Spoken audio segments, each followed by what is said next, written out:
రెండు సంఖ్యల HCF 11, వాటి LCM 693.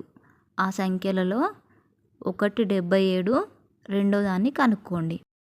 ఇక్కడ మనకి రెండు సంఖ్యల highest common factor, lowest common factor రెండు ఇచ్చారు. ఆ సంఖ్యల్లో అంటే రెండు సంఖ్యల్లో ఒక సంఖ్య ఇచ్చారు, రెండు సంఖ్యని కనుక్కోమంటున్నారు.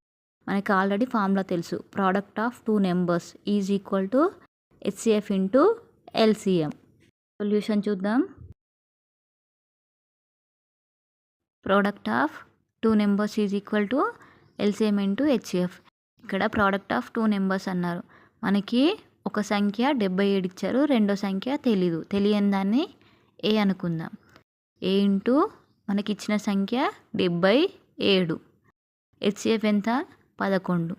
LCM ఎంత? 693. ఇప్పుడు తెలియని నెంబర్ని అలానే ఉంచేసి రెండో నెంబర్ని రైట్ సైడ్ తీసుకెళ్దాం.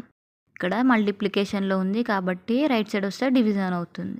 A is equal to 11 into 693 divided by 77. ఇక్కడ 11 ఎక్కం 11, 11 ఏళ్ళ 77. నెక్స్ట్ 7 ఎక్కంలో 7 9 63, ఇంకా 6 మిగులుతుంది 63. 7 9 63. మనకి A వచ్చేసి ఎంత వచ్చింది? 99. అంటే రెండో సంఖ్య 99.